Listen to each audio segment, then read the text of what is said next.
আজকের যারা বলছে তুই নিরামিষ খা, তুই আমিষ খাস না, তোদের ছোঁয়া খেতে নেই, আজকের ভেবে দেখুন তো, যখন ওই নার্সিং হোমে ভর্তি হবেন, একটা হাসপাতালে গিয়ে যখন উঠবেন, ভর্তি হবেন, সেখানে গিয়ে কি বলবেন? ডাক্তার বাবু আমাকে নিরামিষ রক্ত দিন। কি রক্তের খোঁজ করে?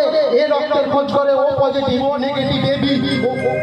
কিন্তু একটা বার কি আমরা খোঁজ করি নিরামিষ ভোজী রক্ত কোথায় পাওয়া যায়?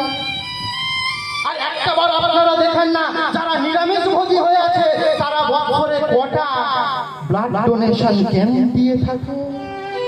আজকের দেশে আমরা বেশ আরামে ঘুমাচ্ছি, শান্তিতে, যখন আমরা এখানে 10 ডিগ্রি টেম্পারেচারে ব্ল্যাঙ্কেট জড়িয়ে শুয়ে আছি, তখন -30-40 ডিগ্রি টেম্পারেচারে যারা দেশ রক্ষার কাজে ভারী ভারী বোঝা বয়ে বেড়াচ্ছে, আমাদের দেশের জন্য যারা প্রাণ দিচ্ছে, সেই যুব সমাজগুলো আমিষ খেয়ে তাদের শরীরে রক্তের তেজ মারাচ্ছে, তাহলে সব নরকগামী হবে।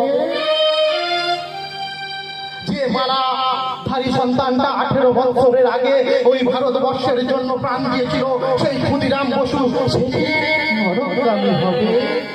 যে নেতাজি সুভাষ চন্দ্র বসু সমাজে মানুষকে বলেছিল তোমরা আমাকে রক্ত দাও, আমি তোমাদের স্বাধীনতা দেবো, সেই মানুষটা কি নরকগামী হয়েছে? আজকে